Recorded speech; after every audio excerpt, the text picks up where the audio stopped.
Welcome everyone to the Foreign Policy Association event tonight. I am delighted to introduce you to Siddharth Kara, the author of a new book, Cobalt Red, How the Blood of the Congo Powers Our Lives, which is a New York Times bestseller.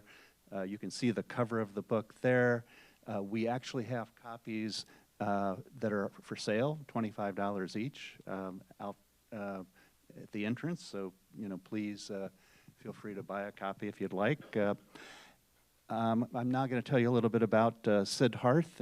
After graduating from Duke University, he started down the well-trodden path to Wall Street. He worked as an investment banker before taking a U-turn and becoming an author, researcher, and activist, and is now considered one of the world's foremost experts on modern slavery.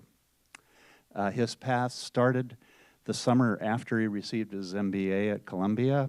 He embarked on several self-funded journeys across the world to research human trafficking and contemporary slavery. Siddharth has traveled to more than 50 countries to document the cases of thousands of enslaved people and child laborers. He's written 4 books about these experiences. His first was adapted into a Hollywood film, Trafficked. Another book won the Frederick Douglass Book Prize, and a feature film inspired by his latest book, Cobalt Red, is now in pre-production.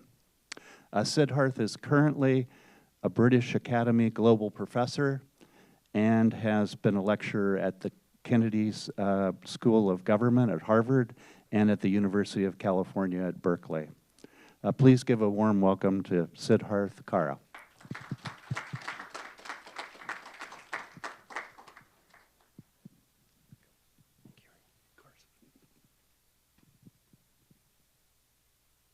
going to put this mic here and switch on my snazzy pocket mic. Is that working? Yeah, okay.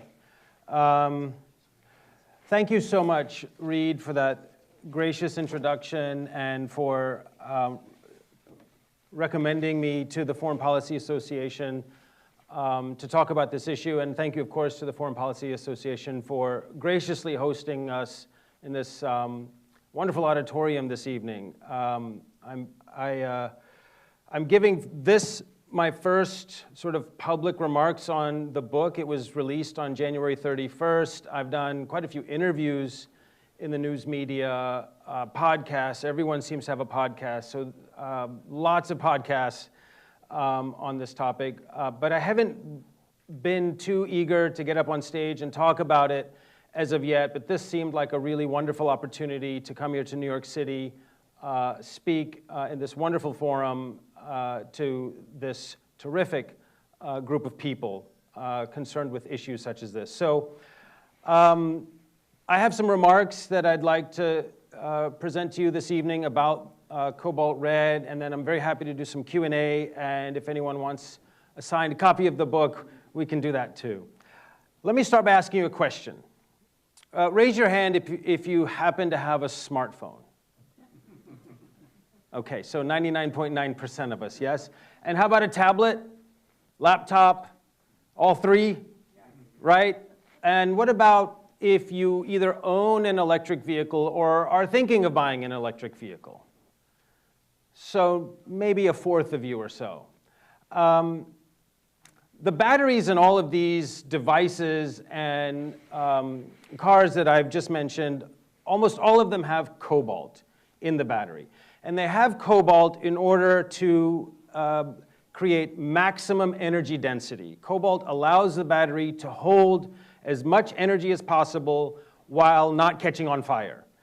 You certainly don't want your phones and car potentially catching on fire, but you also want the battery to last as long as possible. So you don't have to plug it in all the time, and if you're getting an electric car, that's range. You don't want to drive around town and have to stop every few hours to plug it in. So that's why cobalt is so important. Now, about 3/4 of the world's supply of cobalt is mined in the Democratic Republic of the Congo.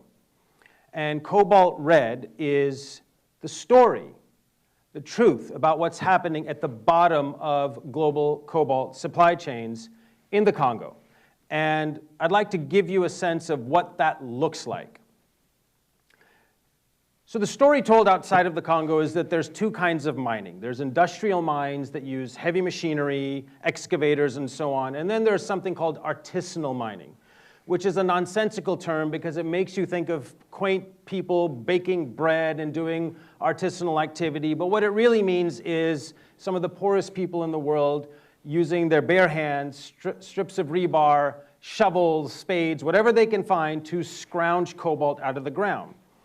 And the story told outside of the Congo is these two types of mining do not intersect. That industrial is industrial and artisanal is artisanal. So when a tech company or a car company says, well, I'm buying cobalt from ABC Mining Company, there's no child mine cobalt involved or no peasant mine cobalt, no hazardous conditions. It's all done with heavy machinery. And so then we carry on with our lives. But there's a truth that's quite antithetical to that at the bottom of the chain. And I'd like to show you what an industrial mine in the Congo looks like. I've been to many of them, not all of them. They are all invariably guarded by soldiers with AK-47s and or machetes to keep people like me out. The one I'm going to show you now is one of the biggest industrial mines in the Congo. And I got access to it, went with a guide. We drove up this road, past a village called Kawama, and then up a dirt road, up a hill, higher up into the hills, and got to a gate where there were those guards with AK-47s. Now, I had been invited to come in and see, so they let me pass through. And then we started walking towards the main digging pit. And these industrial mines have many large pits where excavators are digging cobalt out of the ground. And we rounded across some of the chewed up earth. And in the distance, I could see the tail end of the Congo River, which stretches across the entire heart of the African continent.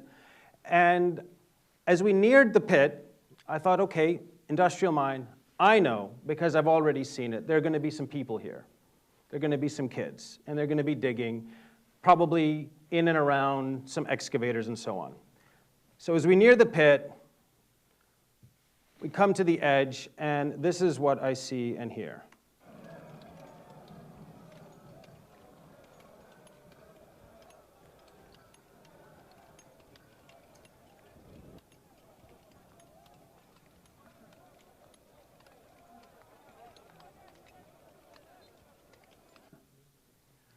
Now, no outsider had been to this place before I got there, and it was like a thunderclap. You can't absorb, even from this video, the intensity of what was happening there. There were about 15,000 human beings crammed inside this enormous chasm. There are no excavators here. There's no industrial equipment. It's just raw, brute human force being hammered against this mountain of cobalt-bearing stone. Boulders become smaller stones, become pebbles, get loaded into sacks, carried out, and stored. And I went down into this pit. Most of these gentlemen were either barefoot or had flip-flops. I had a very nice pair of Nikes for hiking. By the time I had gone down, walked around, and clambered back out, the heel of my shoe had torn off. There was such an intensity of sound. Cobalt is toxic, so they're all breathing in toxic dust. And this was just a still image. You can't fathom that in the 21st century, at the bottom of trillion-dollar supply chains, there is this kind of colonial image. You might imagine this when they're building the pyramids, but not at the bottom of supply chains linked to some of the most powerful profit-generating companies in the world who all proclaim that doesn't exist. And so this is the truth of what's happening at the bottom of the cobalt supply chain. And you can't tell from this image, but there were thousands of teenage boys and, of course, grown men doing this kind of work, scrounging cobalt out of the ground. They're paid a few dollars a day at this particular mine for this hazardous, backbreaking work that they do. Now, let's take a step back and put some context into where are we in the world and where is all this cobalt coming from. It's coming from places like this, but where are we located? So this is the Democratic Republic of the Congo. It occupies the entire heart of the African continent. That part that's in the red circle there is an old region that was called Katanga. It's two little provinces now, and that is where there is more cobalt in the ground in that little red circle than the rest of the planet combined. So this is ground zero for everything that is rechargeable. And the blow-up of that circle shows you this sort of crescent. If you follow these blue dots, they are larger and larger deposits of copper and cobalt. And as you go northwest along this arc towards that town called Kolwezi, Kolwezi itself has about 1/4 of the world's reserves of cobalt. That is the epicenter of our rechargeable lives. And today, prior to when cobalt became under such demand, Kolwezi was sort of a mountain town where copper had been mined going back to the 1900s. But this is what Kolwezi looks like today. This is the town. It used to be over here, and everything got bulldozed. Everyone got displaced, and now it is a giant chasm. Pit after pit after pit of land destroyed, people displaced, forests razed, millions of trees clear-cut, water gone, arable earth destroyed, people pushed to the fringes of existence, which is why they then clamber into these giant pits for a few dollars a day. So that's the bottom end of our transition to renewable energy. That's what it looks like at the bottom of the resource chain. Now, this is a mineral-rich area that was first prospected by the Belgians during the colonial period in the early 1900s. They first noticed enormous copper reserves. About 10% of the world's copper is in this same little arc that I showed you in those two mining provinces. And of course, copper during the industrial period was under enormous demand. The first Belgian geologists who prospected this area called it a geological scandal. There should just not be so much stuff in one place. There was copper, gold, diamonds, cobalt, zinc, tantalum, magnesium, manganese, chromium. It just went on and on and on, all these enormous mineral reserves. And that history is very important because what's happening now is not an isolated incident, but part of a longer continuum that is crucial for us to understand in order to appreciate the magnitude of violence and impact taking place today. So let me take you on a brief history lesson that sets this context for what you saw in that pit. So during 360 years of the Atlantic slave trade, Europeans largely were confined to the coasts of Africa. So if you looked at a map of Africa in 1850, this is a map from 1850, you see the coasts are pretty well understood, all these little settlements and towns and slave trading outposts. The entire interior, it says parts unknown, terra incognita. They had no idea what was in the middle, the interior. And the primary reason for that was malaria. Europeans had no natural defenses against malaria, and that kept them along the coast. Now, in the 1860s, everything started to change with two developments. First was quinine. European explorers figured out that quinine would help them survive malaria. You'd still get sick, it would be very unpleasant, but you wouldn't die. And the second one was boiling water, used in steam engines. And that allowed boats to go upriver. So these two developments in the 1850s and 60s led to an explosion of European exploration of the interior. What's in the parts unknown? And that led to a dream. Maybe there are riches in this continent, and maybe there's a river that will go from the middle to the coast, so we can get those riches out and up to Europe. And as they were looking, they thought maybe the Nile was the answer, and as they were looking for the source of the Nile, in fact, they came across the source of the Congo River here. And a particular explorer in 1877 spent 3 years, and he traced the entire arc of the Congolese River. And it turned out to be the one river in Africa that reached deep into the interior and came out to the coast down here.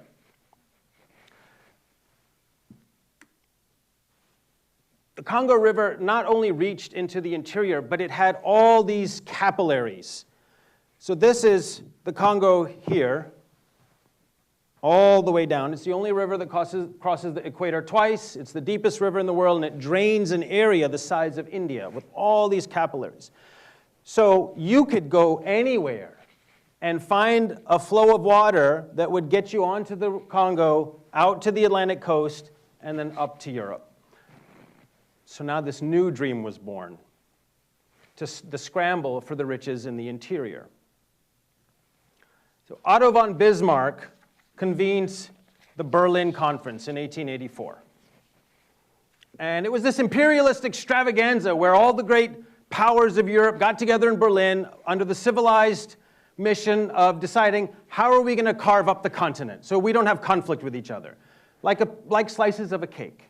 You can have this piece, France, you can have this piece, Germany, you can have this piece, Italy, okay, but I'll get this piece if you give me that, and so on.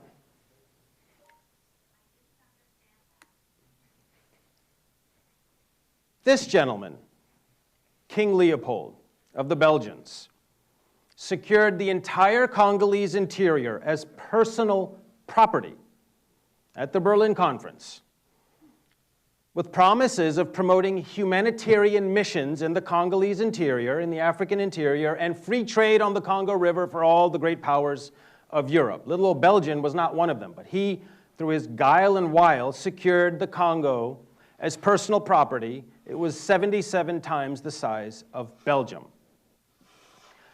Take a moment to look at this man's face, because he is one of the most malignant architects of human misery in history. Now, the same year that Leopold got his hands on the Congo, a fellow named Carl Benz invents this, the motor wagon. It was an internal combustion engine vehicle with steel-clad wheels. It could only go so fast before the wheels fell apart. 3 years later, a Scotsman named Dunlop invents a rubber tire. And guess where one of the largest rubber tree forests in the world was located? Congo. So Leopold is sitting on a treasure chest. And he deploys a mercenary army to terrorize and enslave the local population, to gather rubber sap from the trees, get it downriver and up to Europe. And it's one of the most appalling episodes of pillage and genocide in human history. Estimates are that Leopold's terror squads depopulated the Congo by 50%, to the tune of up to 15 million people. Now, stories of these atrocities began to emerge, first with missionaries, and later with intrepid truth seekers, determined to uncover the realities of Leopold's slave farm. Joseph Conrad was in the Congo at that time, and what he saw inspired his excoriating meditation on the colonial desecration of Africa, Heart of Darkness. This is probably the first photograph in history that went viral. It was taken by a missionary named Alice Seeley Harris. And it memorializes the punishment that was meted out on the Congolese people by Leopold's army if they didn't meet their quota. This man is named Nsala, and he's looking down at the severed hands and feet of his 5-year-old daughter, Boali. Punishment for not meeting his quota. And Alice, imagine her grit and fortitude as a single female missionary probing these atrocities, capturing this image. It got into a missionary magazine, and the world was shocked that this was happening, and happening for the tires on their bicycles and cars. Now, we will return to this notion of parents mourning the torture and slaughter of their children by foreign powers pillaging the Congo for its resources.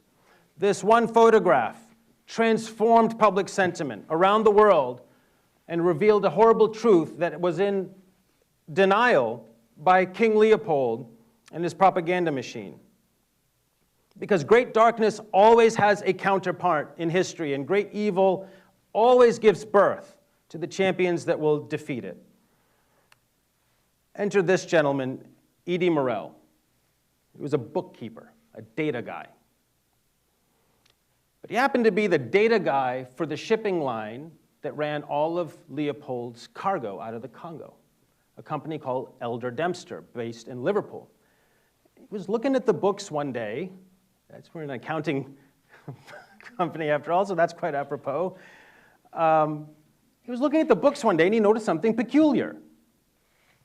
So all the imports into Leopold's Congo were weapons. Ball cartridges, rifles, manacles, and so on. And all the exports were rubber and ivory. So he says, well, wait a minute. How are they paying the people there?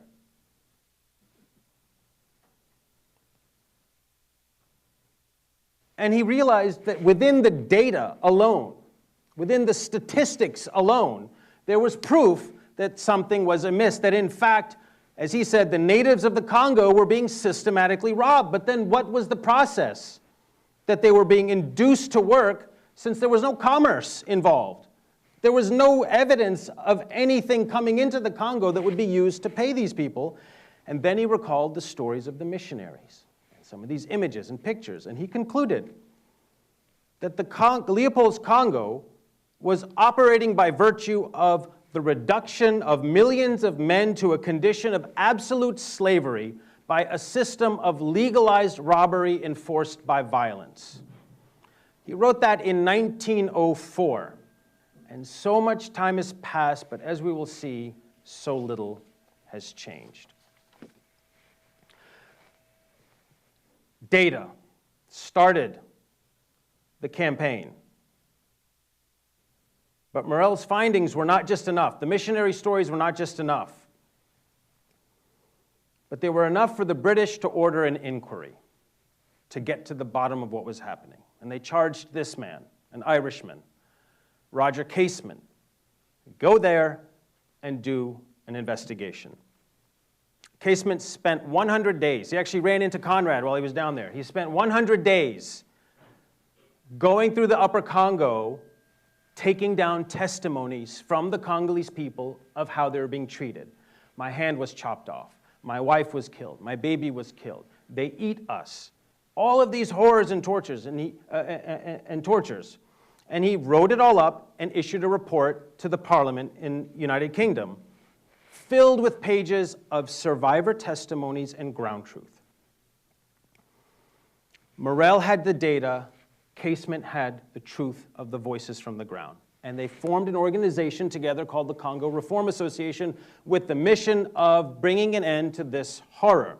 And they were joined by the likes of Conrad, Mark Twain, Arthur Conan Doyle, Booker T. Washington led the campaign here in the US, and it was the first human rights movement of the 20th century, and in fact gave birth to the concept of international human rights. Those people over there are the same, worth the same as our people over here.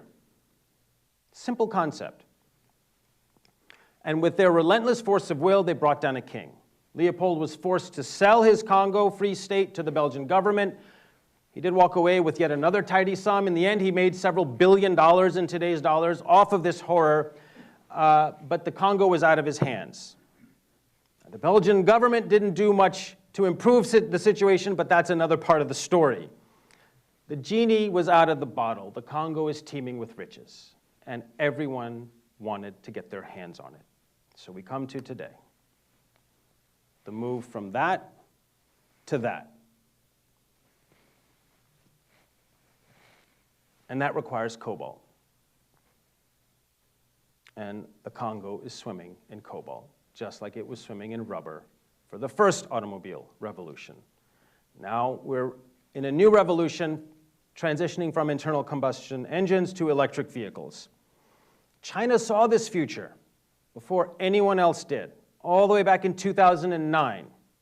They signed deals with the government of the Congo, passing bribes to secure massive mineral rights across that little red circle I showed you, scooping up territory that they knew was swimming in copper and cobalt, as well as nickel, all these crucial battery component metals that will be needed for the rechargeable economy.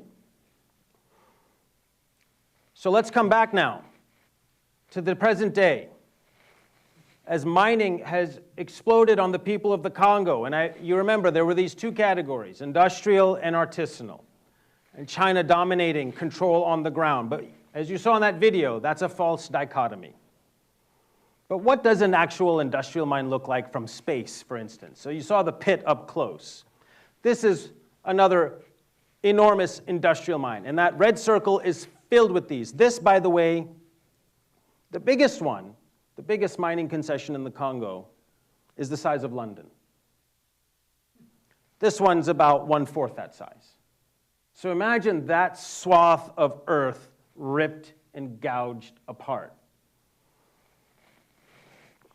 Millions of trees clear-cut, toxic substances dumped into the air, earth, and water by mining operations, creating a public health catastrophe. So on the ground, I bore witness to a rash of cancers, birth defects, thyroid disease, respiratory ailments, all kinds of consequences of the toxic pollution by huge mines like this. These two children, who are handpicking out cobalt-bearing stones from worthless stones, are covered in a mustardy-colored powder. These mustard-colored gas clouds waft out of big industrial mines like the one I showed you during the metal processing, which requires sulfuric acid. It creates sulfur dioxide clouds that then fall on everything. They don't contain the gas like they would if the mine was operating in their home country. So these clouds fall on the earth, on the water, on animals, on children, creating a range of unknown and horrific consequences. Let's look again at environmental transformation as a result of mining, this mining activity. This is a shot taken from space in 2013. It's just south of Kolwezi, that ground zero I told you about. You can see a lake there, a lake there. There's a little village here with some huts, and there's the town up there, the fringes of it. Cobalt enters the scene, and in 2021, it's this. A big mine there, that lake is gone, and then this influx of people who had been displaced, now living here, and then, like the video I showed you, clambering in there to dig and earn the $1 or $2 or $3 a day. This is the heart of Kolwezi in 2013. Trees, homes, and so on. A big cobalt deposit was discovered here, and a Chinese company bought mineral rights, bulldozed the entire neighborhood, and set up a wall mining compound. All those people displaced, again, pushed to the fringes, now unable to survive, and an entire swath in the middle of the town just turned into another mine. What is, though, artisanal mining? Aside from that clanking and hammering, that's the big scale of it. But what is it day to day, and how does it flow up into the phones and cars? I spent an extensive amount of time tracing the supply chain. And so this little map I put together with my terrific graphic art skills is in the book, Cobalt Red.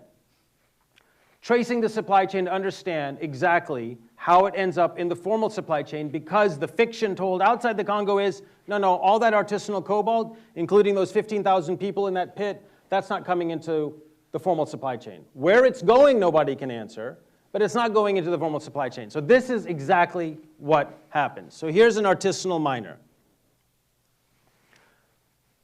This is sort of the informal underbelly of the formal mining economy. There are traders called negociants and little buying houses or depots. The artisanal miner will sell the sack of cobalt.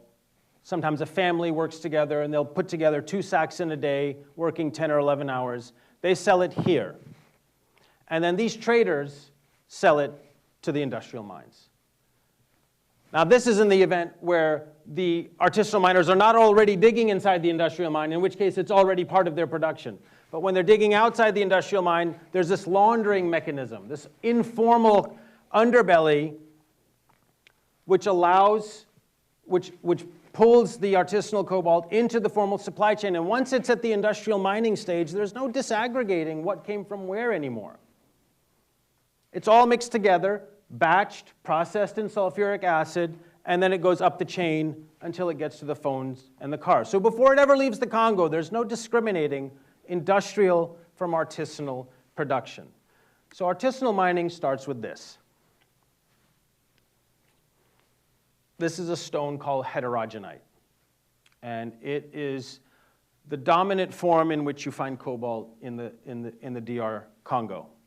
So it's a mix of copper, cobalt, nickel, silver, and sometimes uranium. It's a little known fact that in addition to all the other things in the dirt in the Congo, there's a lot of uranium there. And in fact, the uranium that was used in the bombs dropped on Hiroshima and Nagasaki came from a mine not too far from Kolwezi, and it was bought by the Manhattan Project from the Belgians at that time and put in those 2 bombs. So it starts with this stone, heterogenite. And there are 3 primary forms of activity that the local population engages in. Digging at the surface, you can almost just scrape your hand across the ground anywhere in the mining provinces and you've got copper and cobalt in your hand. So digging at the surface, rinsing and sorting stones, and then tunnel digging. So here, for instance, is a large artisanal digging area with thousands of people right next to the industrial mine. The cobalt reserves don't stop at the wall. So people know, come into this area by the thousands, dig at the surface. So this is usually younger children, up to young teenagers, dig at the surface. Here are the depots, over here. So they'll dig, load their sacks, sell to the depots, depots sell to this big mine right here. And then it's mixed into the formal supply chain. Here's a closer look at this kind of surface digging, pits and trenches. Clearly there are children everywhere digging in these pits and trenches. You can see the sacks, they're loading up for the day. Sometimes up to 5-10 meters deep. And children, babies with babies, eking out this subhuman existence, scrounging out cobalt out of the ground for $1 just to survive, have enough money to eat food that day, and then feed it up the chain into snazzy and shiny gadgets and cars. And I talk about this encounter here with these 2 young girls in cobalt red. This is probably the closest I ever got to being shot. It was in the hills above a town called Cambove. Controlled by militias. I always had a plan with my local guides. We checked militia movements to make sure things were clear, but despite all best efforts, there are always unpredictable movements. And in fact, I got into this area. I talked to these 2 young mothers, 15 and 14, briefly. They didn't really want to talk, as most people don't. And I was moving down this trench, and there were hundreds and hundreds of kids down this trench, and then suddenly there were gunshots. And this commando unit that's in charge of this area, meaning keep prying eyes out, keep the children digging, and they're on the payroll of the industrial mining company owned by a Chinese mining company just nearby. They came and rushed at us with machetes and so on, and were very angry. They grabbed my stuff, threw it on the ground, grabbed my phone, wanted to see if I had taken pictures. And it was a very narrow escape. In fact, the only reason I'm probably here talking to you about this is my guide had said, before we leave town, the town of Lubumbashi, which is the mining capital, and go into the mining areas, we need to get a piece of paper with the stamp and signature of someone in the governor's office, so that if we ever run into a problem, you can produce this to say you're under their charge, you're under their care, you have permission.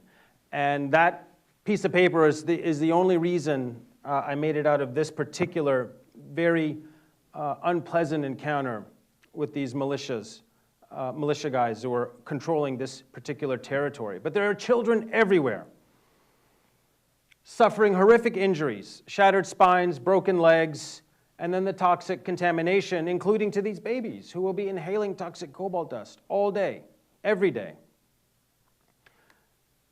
At most industrial mines, if you were to just walk around, this is what you see. People climbing in, digging, selling their sacks inside, and then coming back down. Outside of the Congo, the story told by all the mining companies, by all the tech companies, is that doesn't happen.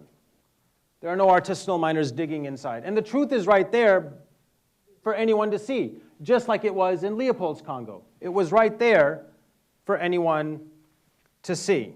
The ground truth invariably dispels the fictions told at the top of the chain. It did so now, and it did so in Leopold's time. So that's surface digging. Then there's the rinsing and sorting. So as you dig and gather stuff, you have the heterogenite, you've got some just dirt and stones, but you have to separate all that out. So there are these rinsing pools, these toxic, cruddy pools of water, where children climb in, and there's a little sieve, and they'll shovel out the contents of their sack, sieve it like this to separate the stones from the dirt, and then, like those two children who are covered in sulfuric acid dust, they'll handpick out the cobalt stones and throw away the other ones. And they go through that cycle repeatedly, usually family units, to fill up a couple of sacks and sell at those depots to the traders. Some of the rinsing areas are actually little small ponds or even lakes, little rivers. And here you can see thousands of women and girls. Women and girls are mostly the ones and young boys who do the rinsing and sorting. Thousands wringing this entire pond of water here, rinsing the cobalt that's all sold to this industrial mining company. And that the company that owns this pit, by the way, is the largest cobalt producing mining company on the planet, Glencore. So it's all sold here. Now you can imagine this water has to be horrifically toxic. And when I approached this pond and I asked my guide to ask one of the young women, you know, were they aware? Are they aware of that there's exposure, toxic exposure to what they're doing? And the women got so animated and agitated. And the one sentence that came back after this long speech in Swahili, the one thing he chose to translate was, she said, this water is so toxic that mosquitoes don't even bite us. And so there's enormous awareness of what they have to endure and expose themselves and their children to just to get that couple of dollars a day, because they keep being pushed out, displaced to the fringes by big foreign mining companies. This young girl is at another little lake. She's an orphan. There are thousands of orphan children digging and sorting and rinsing all around these artisanal mining areas, orphaned by what? By mining. Her father died in a mining accident. Her mother died of a respiratory ailment. She doesn't know what it was, but I'm quite sure I know what it was. Toxic exposure. There's so much acute respiratory disease and illness in this part of the Congo. So people die of exposure. And as you can imagine, orphans can be particularly preyed upon and exploited. Now, after the rinsing and sorting, it goes to the traders in the depots, and they look like this. Pink tarp, $1 million depot, Cobalt depot, $. You go in there, they're along the road, they're all along the villages. They're little shacks like this, Depot 999, Almost all of them are operated by Chinese buyers. There's also some Lebanese buyers, Russian buyers, Congolese, and even Indians, which allowed me to move around because people were used to seeing Indians in the mining provinces. But almost all of them are Chinese buyers. And here's the price list. Depending on the grade, how much money you get. It never adds up to more than $1, $2, $3 or so a day. The last thing, the worst of all, is the tunnels. As you go a little deeper, the grade of the cobalt increases. And that means you might get a little more money. So instead of $2, you might get 3, 4, or 5. Now that might not sound like a big difference, but imagine we're all math people here. That's a 100 or 150% increase in income. That's the difference between eating a little bit and eating enough on that day. So there's this push to dig down and access those higher grade deposits of cobalt. There are at least 15,000 tunnels like this around the mining provinces, most of them in and around Kolwezi. They can be up to 120 feet deep, dug by hand by teenage boys and grown men, because it requires strength. There are no supports. There are no rock bolts. There are no ventilation shafts. Here you can see an artisanal miner starting his descent. Hands and feet against the tunnel shaft, going down. You could spend up to 20 hours or so down there. When they find the vein of heterogenite, they follow that along, usually parallel to the surface. Just not enough room to sit upright, just to slink along, hack at the vein, load up the sack, and then it's passed up and pulled up by a rope. So all the way down there, they have little headlights for light, little lamp. They're breathing toxic particulates. It's hot, it's humid. And the next hack against the wall could be the one that sends the whole thing collapsing. And these tunnels collapse all the time. And everyone who's inside, teenage boys and men, are buried alive. And they take those risks, endure the horror and the anguish of being down there for that survival money. I stood not far from a tunnel complex, I should say, near Kolwezi when it collapsed. And I write about it in Cobalt Red, at a place called Kamilombe. It's the end of the journey. It's perhaps the most devastating experience I've had in more than 2 decades of research into slavery and child labor in dozens of countries around the world. You remember Nsala and the agony of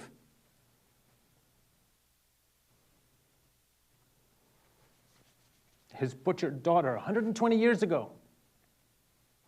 So a father named Shite told me a story. He worked at a mine called Tulizembe, also owned by Glencore, no artisanal mining. And he worked hard because he wanted his son Lubo to go to school. He did not want him to have his kind of life. But one day, Shite suffered an injury and he couldn't work. Lubo was his eldest son. He said, "I'll go work." And Shite said, "No, I don't want you going there." But they had no way to survive. He said, "I'll go until you're better, and once you're better, I'll go back to school." He was in school at the time. Well, Lubo didn't come home from Tulizembe one night, and Shite was in a terror. He ran to the mine, and I detail his story in the book, but in the end, there were 40 children who were in the tunnel when it collapsed, including Lubo. They managed to retrieve a handful of the bodies, including Lubo, and Shite, a man, his face just tortured with anguish, because it was his injury that sent his son to the mine. And he was almost better, but he didn't get better quickly enough. And he said, I held my son's body and begged him to come back. A mother named Jolie in Kasulo. Kasulo's in the middle of Kolwezi, where there are a lot of tunnels, told me the story of her husband, Crispin, and her son, Prosper, digging in a tunnel complex. I can see her slender body, it was crushed by grief. And she told me about this recurring nightmare, that she can't breathe. She's trying to move, but she can't move. And she's clenching her teeth so hard she feels like they're going to crush and break. And then she wakes in a terror and remembers the day Crispin and Prosper were buried alive in a tunnel collapse. And her particular horror is the opening to that tunnel was about 10 meters from her home. So she walks over their grave every day and said, I walk there and I look down and they're right there under my feet. And that's the cruel torture of the tunnel collapse. The bodies are rarely recovered. People are there locked down in their final poses of terror forever.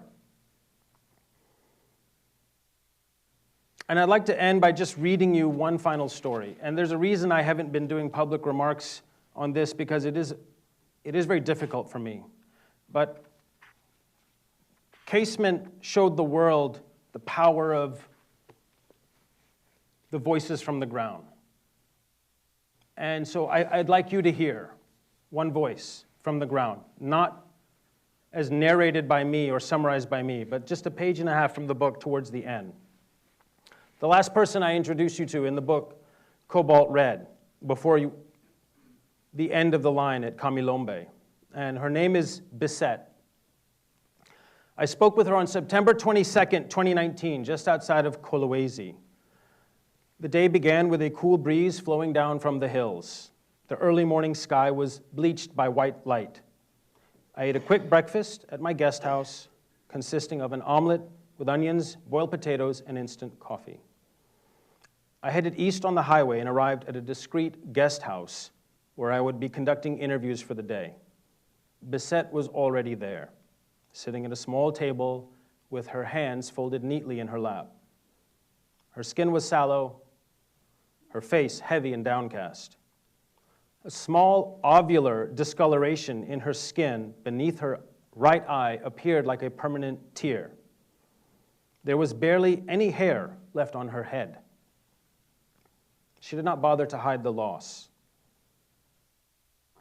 The word service was sewn in tattered stitches on her olive shirt, just above her heart. She had come to tell me about her eldest son, Raphael. Bisette spoke about her son with pride. Raphael was a very kind boy. He was very smart, and he loved going to school. When Raphael reached the 6th year, the family could no longer afford his school fees. He started digging for cobalt at Mashamba East, a Glencore-owned mine. The family had a plan that once Raphael earned enough money to pay for the next year of fees, he would return to school to continue his studies. He was going to go to university and be a teacher, Bisette said. He wanted that all children can learn so that they can improve their lives. As a surface digger at Mashamba East, Raphael only earned around $1 a day, barely enough to help with basic expenses for the family, including his 5 younger siblings. A year passed, then another, and the plan to return to school was eventually abandoned. Once he was strong enough, the tunnels beckoned. Raphael joined a group of more than 30 artisanal miners who were digging a tunnel at Mashamba East. He left home every morning and did not return until it was dark. He was so tired every day. Sometimes he would go to sleep without eating. Raphael's earnings improved as a tunnel digger to around $2 or $3 a day. I did not want him to dig in the tunnel, but he said he wanted to help the family. On April 16, 2018, Raphael departed home early in the morning as usual. It was the end of the rainy season, so the big storms had passed. The air was crisp and the water was plentiful. I was washing our clothes with my nephew, Numbi, when my nephew Numbi ran into our home screaming. He also worked at Mashamba East. He said a tunnel had collapsed. He said Raphael was inside. Bisette and her husband rushed from the village to Mashamba East. As she ran, she prayed to God, please let my son be alive. When Bisette arrived at the mine, her worst nightmare was realized. No one had survived. Diggers at the site managed to retrieve a few of the bodies, including Raphael's. Can you imagine holding your child's dead body in your arms? Bisette and her husband took Raphael's body home. They washed his corpse and prepared him for burial rites. I kept waiting for his eyes to open. Raphael's death was too much for her to bear, just like Shite's loss of Lubo and Jolie's loss of Prosper. Bisette said that ever since Raphael's demise, she hardly eats, she hardly sleeps, and her hair began falling out. When my son died, I died. She did not wish to answer any additional questions about Raphael's death or her family's circumstances afterwards. She came only to recount what happened the day her son was killed. After her testimony, she stepped outside and sat quietly on the ground. I watched Bisette sitting in the heavy silence, and my thoughts drifted towards her son's final moments. Was he in pain under the avalanche of rock and dirt? Did panic take hold in the enormous darkness? Did he cry out to his mother with his last gasp of air? Questions like these must torture Bisette. They must torture every parent whose child is buried alive in a tunnel collapse. Bisette returned to the interview room and said she was ready to leave. I had arranged for a colleague to return her to her village, but she said instead she needed to go to Kamilombe. I knew why. A change came over her features that haunts me to this day. She cried out, on behalf of every mother in that heart of darkness, our children are dying like dogs. That is the new Congo horror.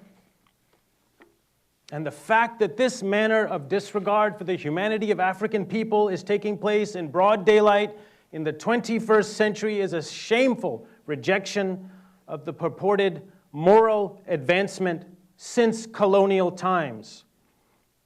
In fact, never in the history of slavery or colonial pillage has there been more degradation at the bottom of a supply chain that generated more profit at the top and touched the lives of more people around the world. But darkness always gives birth to new champions. And as the world now learns of this new Congo horror, the Morel and Casement and Harris of our time will be summoned to the cause of bringing an end to this vile scramble for loot that is drenched in the blood of the Congolese people that powers our lives. Thank you.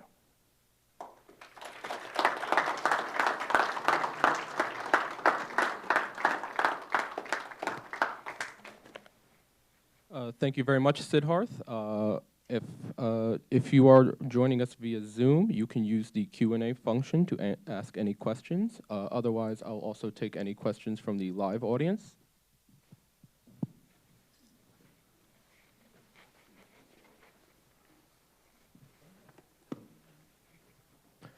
Shall I sit here, Matt? Yeah, that'd be perfect. Okay. Hi, good evening. I'm going to be very upfront. My name is Yves. I'm Belgian. I worked in the Congo in the 90s. So I know a lot what is happening. I know exactly what's happening there or has been happening. I used to work for NGOs. I ended up in the diplomatic world. I want to make 3 comments. Yeah, I think what you're telling now is exactly what's happening, not only in Congo. I can tell you the same thing is happening in Zimbabwe, even in South Africa. Glencore is a South African company, and what I find stunning is that on the board of Glencore, you have people who used to be freedom fighters in South Africa. It's actually terrible what is happening. So I agree 200% with particularly your last comments. But it's broader than the Congo.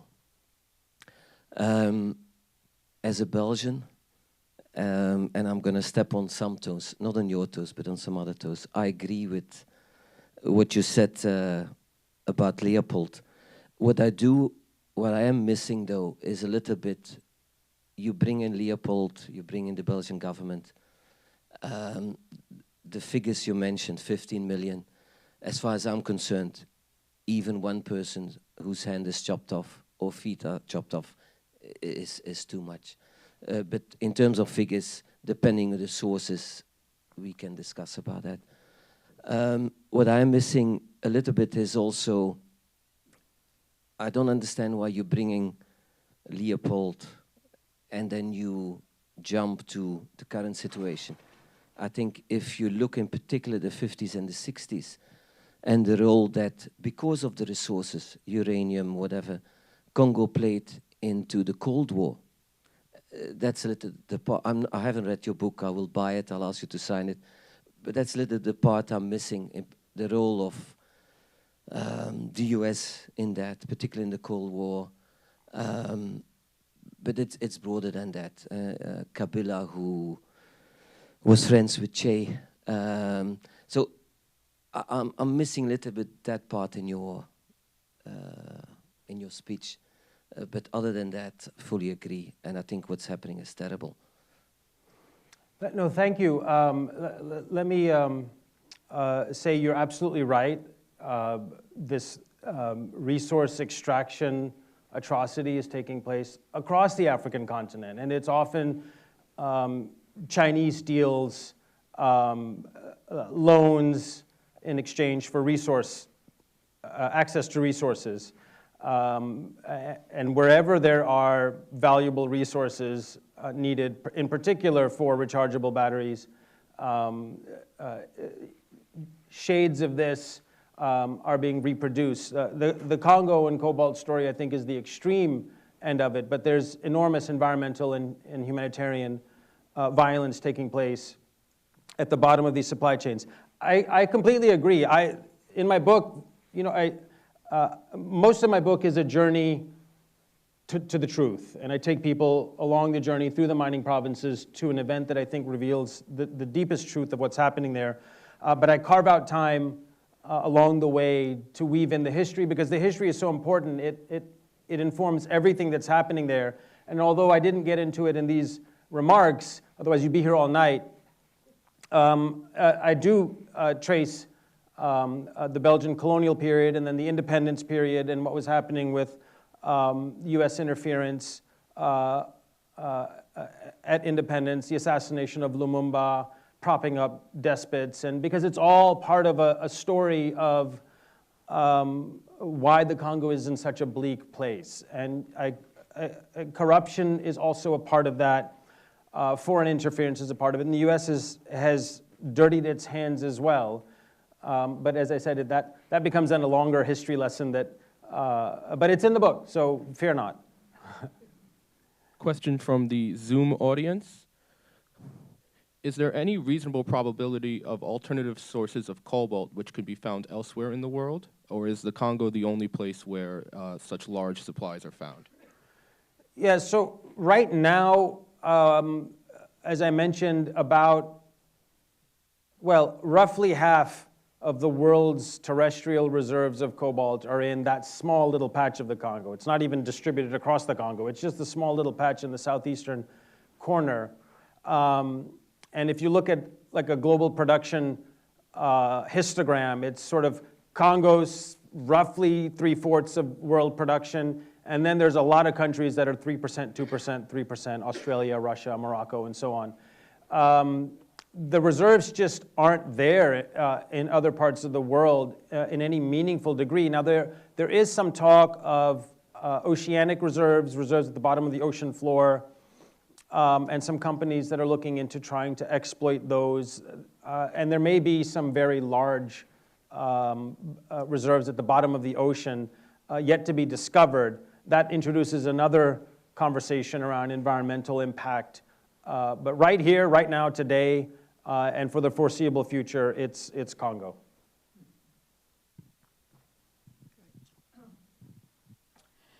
In 2010, the Congolese government inaugurated a statue in Brazzaville in the memory of the Italian explorer Pietro Savorgnan di Brazza, who spent his life helping the people of Congo, got malaria, died of malaria, and is buried in Congo. One of his descendants, Idanna Pucci, who lives in New York, went to the inauguration of the monument, and she brought back to New York a frightening photo archive describing the massacre by King Leopold. According to her, 10 million people, you say 15 or more, and many mutilated. This archive was the subject of an exhibit at the Italian Cultural Center of NYU. The exhibit made the front page of the New York Times. It caught the attention of the United Nations. They brought the archive to the UN headquarters for 1 month for everybody to see it, but nothing happened. Last summer, the current king of Belgium, King Philippe, who is half Italian, went to Congo for the first time as a king with his wife. He brought with him a tooth of Lumumba, Yes. because after 60 years, finally, Lumumba's body was assembled and given appropriate burial, and then brought 2 teeny ivory statues to the government of Congo as a sign, a gesture of friendship. And in his speech that was translated in the New York Times, he said he was sorry for what his ancestor had done, and signed an agreement for the treatment of Ebola. Nothing else, no further comments. Yeah, it's interesting. There were two of the leading explorers, and they were great competitors. It was de Brazza and Henry Morton Stanley. And they were in a competition to trace the Congo River first. Stanley ended up doing it, and then he ended up on the payroll of Leopold to further map and sign treaties with Congolese tribes so that he could present his case at the Berlin Conference that the Congo was his. There's, you know, the colonial history is it's just dripping with misery, and there's no way around that. And you know, to the gentleman's comments earlier, you know, the CIA, along with the Belgians, were very much involved in the plot to assassinate Lumumba, because Patrice Lumumba was the first democratically elected prime minister of Congo at independence, and he understandably had a bold anti-colonial vision and a nationalist vision that the resources of the Congo should be for the Congolese people, and that in and of itself got sort of neo-colonial powers a little anxious. You know, the Belgians backed a separatist leader in Katanga, the mineral province, called Moishombe, and 11 days after independence, with Belgian military assistance, they annexed, they separated, seceded, chopped off the engine of the Congolese economy, which was the mining provinces. So the country never had a chance. And Lumumba first tried to turn to the UN to have the Belgians expelled and reunify the country. The UN sent a peacekeeping force to stabilize, but they were not charged with expelling the Belgian army. So he turned to the Soviets for assistance. And the mere thought that the Congo's mineral riches would end up in Soviet hands and not keep flowing to the West, that got people's attention. So the US, UN power brokers started concocting plots to assassinate Lumumba. The CIA was heavily involved in this, and it's all been fairly well documented at this point. Their first option was to try to poison him with poison toothpaste, and then that didn't work. To make a long story short, and the history is here, they, in the end, flew him to what was called Elizabethville at that time. Now it's Lubumbashi, which was the head of Katanga, the mining provinces, so the Belgian stronghold, and essentially tortured him, killed him, chopped him to pieces, dissolved his body in acid, ground the bones to dust so nothing could ever be found except the one tooth, which was held as a souvenir by one of the Belgian assassins. And that was finally returned 60 years later, last year, to Lumumba's descendants. And I think there's a much bigger conversation to have around colonial legacy and reparations. This "I'm sorry" doesn't really mean anything. I mean, it's something. Even "I'm sorry" means you're acknowledging that there was an atrocity committed, which in and of itself is an achievement, because for much of post-colonial history, there's either been a denial or a sanitizing of what took place. But there's no quantum for how you would repair the colonial pillage and the neo-colonial pillage that has continued in Africa. Thank you for your presentation. I have a simple question. Has anybody in our government approached you and asked you about the research that you have conducted? So there have been a few, it's been actually fairly interesting. I didn't predict this, but politicians on the right have taken a lot of interest in my book as a way of making points or a case around slowing down this full steam charge into electric vehicles. That, wait a minute. Do you know that there's child slaves in Africa for those batteries? And so the right has taken this book, and that's not the point of my book, but used it to convey a certain message. I haven't heard anything on the left. I've gotten the odd email from Department of Labor, Department of Energy, wanting me to talk with them about it. But in terms of, hey, let's deal with this, no, nobody, crickets. I think, I don't know what to think. I think there's some hand-wringing going on about, well, they all sort of knew what was happening, but I think just the assumption was it'll just stay in Africa. And we can continue on with certain initiatives. And now that the truth is coming out, I think there'll have to be some reckoning about you can't just charge forward with certain important climate sustainability initiatives while trampling on people along the way. Like that's the old days. That's Leopold's days. And not to pick on him, that's the colonial days, not today. But there's not been much by way of engagement on, so what do we do about this? How can we? Part of the problem is there's no U.S. mining companies in the Congo. The last one was Freeport-McMoRan, and they sold. Remember I told you the biggest concession was the size of London. Freeport had that. And they sold it to a Chinese company in 2006, at the dawn of this rechargeable battery revolution. I mean, they were sitting on, literally, a treasure. I talked to the Freeport executives about it, and they had made some bad oil and gas bets. They had to cut debt, so they had to sell off territory, and this was one they got a good price for, and that's the story. But that was the last U.S. company that was in the Congo. So the U.S. doesn't even have a presence on the ground to try and do things differently. And now the West is in this position of having to scramble to create alternate supply lines because China controls everything. They have 80% of mining production in the Congo, 80% of refined cobalt production, 50% of rechargeable battery production. So they have the whole chain integrated, and you can't work around them, especially since they control the ground. And so now you see the US and West European countries trying to figure out, wait a minute, how did that happen? What do we do about it? How do we get our hands on this supply chain? And the Biden administration signed this MOU with Congo and Zambia just a couple of months ago to promote alternate battery metal supply chains, but they can't because they're not there. And until there's a company, a US mining company on the ground, They have to wait until it's refined through China, or there's some that's refined in Finland and Belgium and other places, but it's all through China.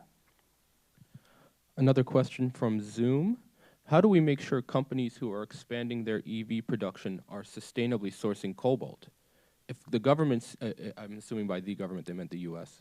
If the U.S. government is unwilling to take steps to end this, what can a common citizen do? Agitate. There's nothing you and I can do. Look, one of the things that is, I think, become very apparent to people with the release of this book is we've all been made unwitting participants in a human rights atrocity. When we bought this, we didn't think, oh, kids in Africa are dying, so I can plug this in. And for that matter, anything else we plug in. And especially if you're buying an electric vehicle, you tell yourself, oh, I'm making a green choice. That's how they're being marketed. This is sustainable. It's going to help reduce CO2 levels, and my grandchildren will have a cleaner, greener planet. And all of that is true, but the underbelly of that is an appalling invasion of the human rights of the people in the heart of Africa. And there's nothing we can do about that but get the truth out from under the shadows and into the light of day. And that's the reason I spent a little time tracing that history of Morel and Casement, was to show that there is a model, not just a model, but there's a model for doing this in the same place, for the same purpose. And you start with data and you layer in ground truth, because it dispels the fictions told at the top of the chain. Apple and Tesla and Samsung and Google, and they'll all tell you, there's no artisanal mining at Glencore's mines and Huayu's mines and CMOX mines. These are the big mining companies. And then you just see, no, there's actually 15,000 people crammed in that pit. So what do you mean there's no people there? And so stage one is bringing a horror out into public consciousness.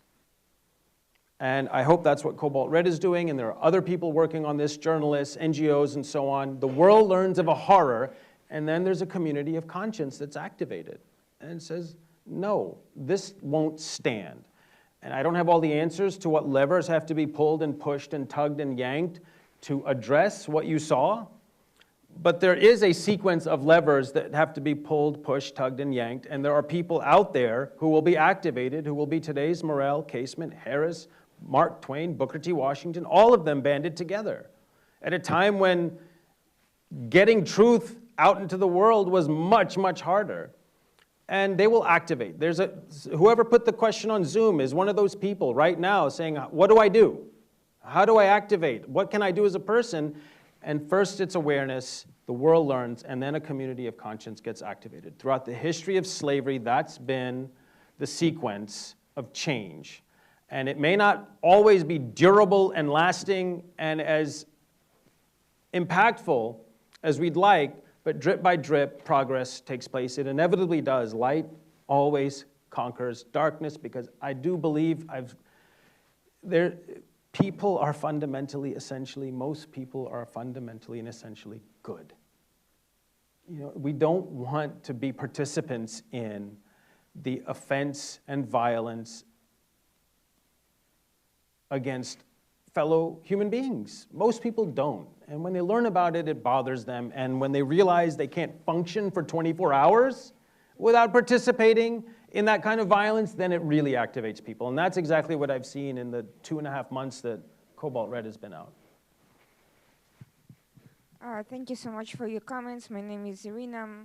I'm actually active in the energy security space as well as human rights space. And just wanted to first make a quick note about Lumumba. He was very much used as a propaganda symbol in the Soviet Union. And unfortunately, what happened is the Soviet Union was no better for African countries, if not worse. And today, Wagner militias are entering DRC and other countries and co-committing horrific human rights abuses for the same purpose. So that brings me to a more practical point, which is, from a practical perspective, these horrific conditions are also horribly inefficient. They're abusive, but they're also inefficient in terms of human potential, in terms of technology that could be making the whole thing better, faster, cleaner, without all these horrible qualities. That is not something that perhaps China or some of the others are willing to consider, but US and Western countries participating would absolutely take it into consideration. But the DRC government is so corrupt that even entering the space from the outside with all these MOUs seems to be nearly impossible. So how do we overcome, from a practical perspective, these obstacles that would make it possible to bring in better methods, to bring in better conditions and more ethical conditions? I don't see that discussion being held in the government, even how to make it practicable. So you're right. Slavery is always inefficient for every participant in the value chain except for the slave exploiter.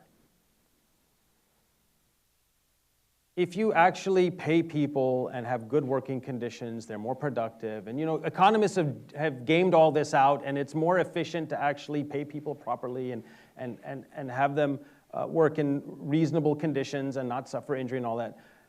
But that costs something. And it's inefficient. Slavery is inefficient. It's always been inefficient throughout history, except for the rung right above the slave. Because that's the rung that either has to pay wages or not.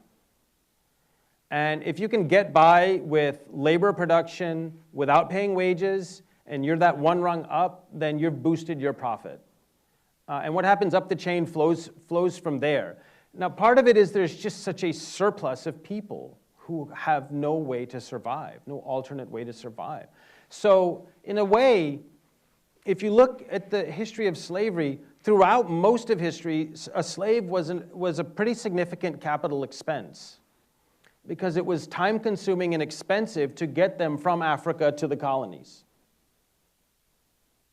And so in today's dollars, you might have spent $10,000, $15,000, $20,000 per slave running a sugar plantation in Jamaica or a cotton plantation in Virginia. And so that was a pretty considerable expense. And if that person died, it took time for that triangular trade, as it was called, to return. Well, now you've got millions upon millions upon millions of people right there who can't survive. And so their choice, strictly from an welfare standpoint, an economic standpoint, is I do nothing and die because I can't eat. I do this miserable, horrible, dangerous, hazardous work, but I get $1 and I can eat today. And the fact that that's the choice means the entire system above them has failed those people. That should never be the choice. And I get this argument sometimes, well, aren't they better off? At least they get that $1 or $2. And the fact that we're having that conversation means the entire global economic order has failed these people catastrophically. But then you raise the point, so then how do you improve those conditions, particularly when there's so much poor governance and corruption locally? How do you get around that or work within that? And there's another whole host of conversations that I've had with people on the ground in Africa. And it's important to hear their perspective on it. And I'm sure you have and others have as well. But I've asked this very question, Lubo couldn't go to school when they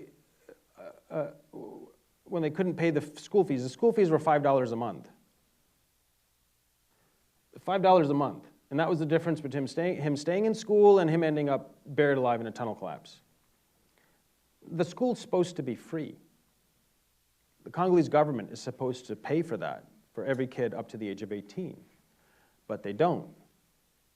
And the mining money, of which there's a lot flowing up to Kinshasa, vanishes, probably into some Swiss bank account. So there's a failure at the governance level in Congo. And you're right, there's corruption. But here's what people will tell you. It's hard to wrap your heads around this, but colonialism taught Africa that government is a system of theft. It's not governing at all. It's not the welfare of the people at all. It's a system of theft. And that's being reproduced across the continent.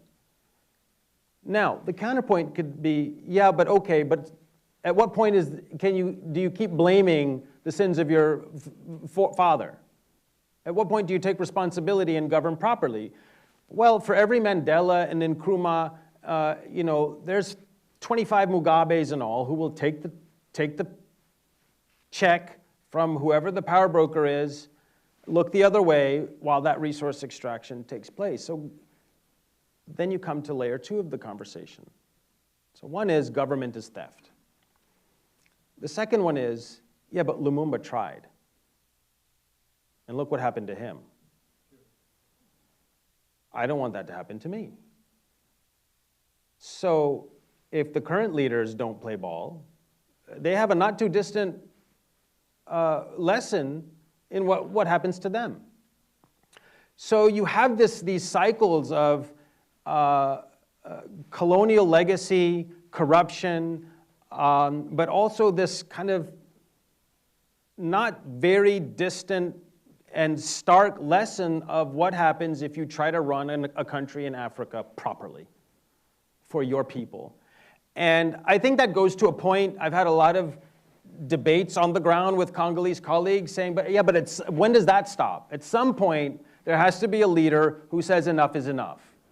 And you can take me out, fine, but I'm going to stand for this. And maybe that inspires, after you chop my head off, that'll inspire the next one.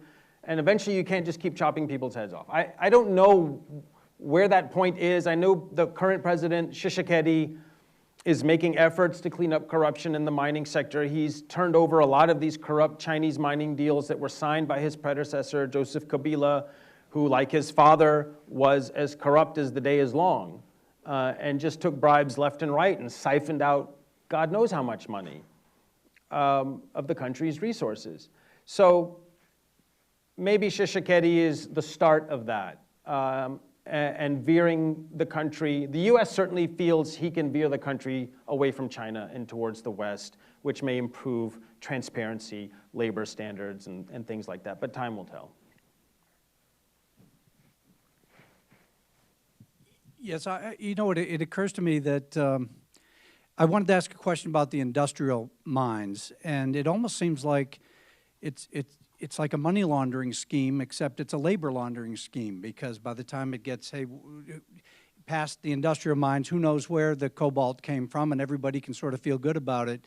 One of the most devastating scenes in your book, as I read it, was the conversation you had with the one Chinese company representative or organization representative who sort of attributed the plight of these workers to their laziness and and so forth.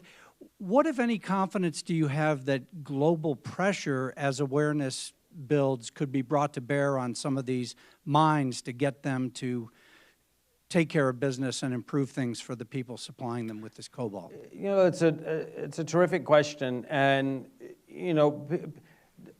the first part of your observation is so important to understand, because you'd say to yourself, well, why can't it all just be done mechanically? Why are there people anyway? And for the people, of course, it's survival income.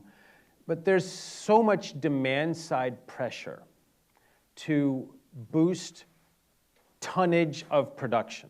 So say you're running a mining company in the Congo, and you only have so many excavators that are operating at so much time of day, and that's your max industrial capacity. But there's so much demand-side pressure, so you say, well, there's 5 million people in these provinces, and we pay them $1 a day, and by brute human force, they boost production for penny wages. And so that's the logic of it all. They're necessary to meet demand. That's what's necessary to meet demand.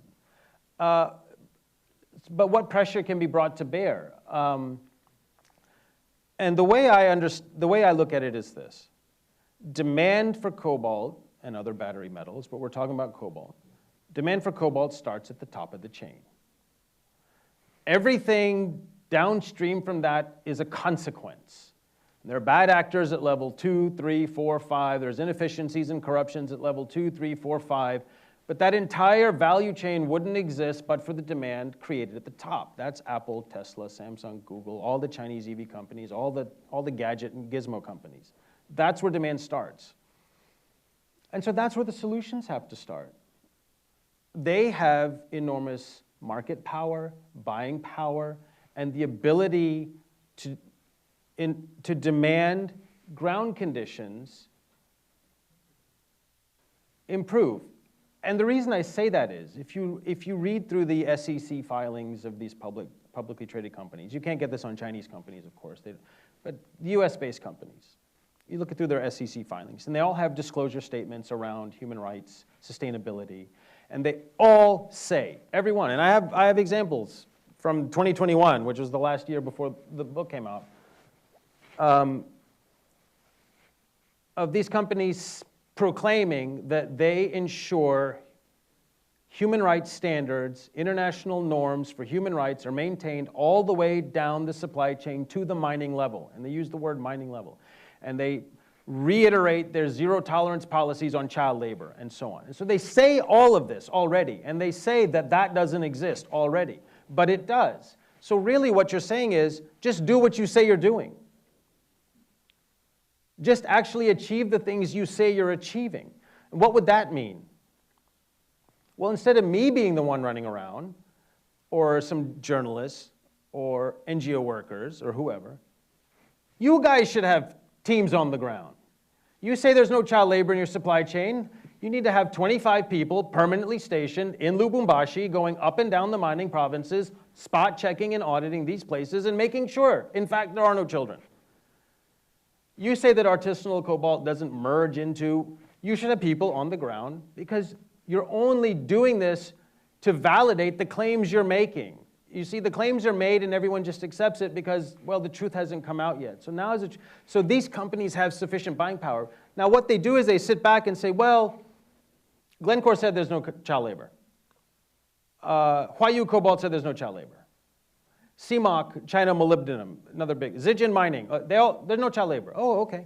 So the SEC disclosure, we have, verified statement from our mining supplier that there's no child labor.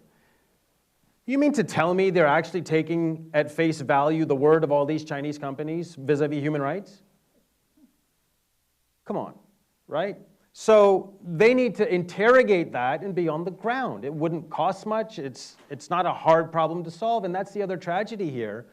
It is way more complicated to figure out how to make one of these from scratch than to get on the ground in the Congo and make sure people are being paid properly.